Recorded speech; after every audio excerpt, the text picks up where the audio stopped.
Il faut activer ses membres, les mains, les pieds, car c'est là qu'il y a souvent des phénomènes de coagulation. On dit souvent, par exemple, que quelqu'un qui a tout d'un coup des fourmis ou un membre qui est un petit peu engourdi, c'est pas un bon signe au niveau des risques cardiaques, au risque d'accidents cardiovasculaires. Et donc, pour éviter cette espèce de problème, il est souhaitable d'avoir une certaine gymnastique. Cette gymnastique quotidienne, elle peut être par exemple la marche. Le fait de marcher, ça évite la coagulation des pieds. Et inversement, quelqu'un qui ne marche pas risque fort d'être pénalisé par rapport à ça. En ce qui concerne les mains, c'est moins fréquent. Le problème est moins bien géré.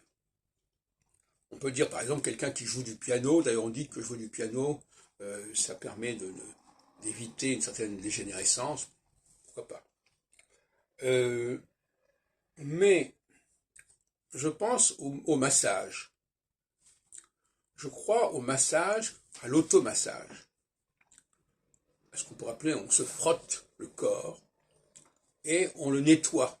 Parce qu'il y a toujours des choses qui sont des saletés, des impuretés.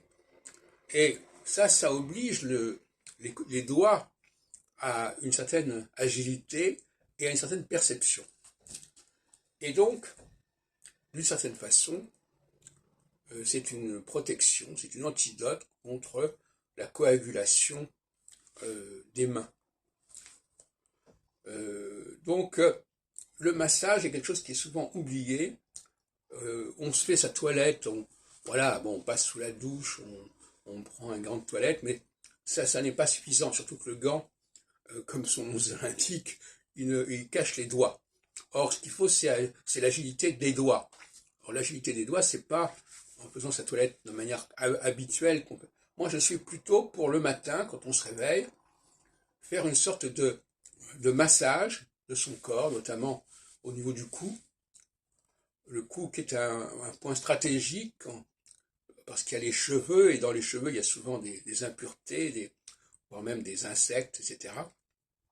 Donc il faut effectivement bien nettoyer, bien masser, bien frotter le cou, et pas seulement parce que ça peut avoir des résultats au niveau de l'efficacité, mais surtout parce que ça fait bouger les doigts, ça active les doigts, et c'est ça le but.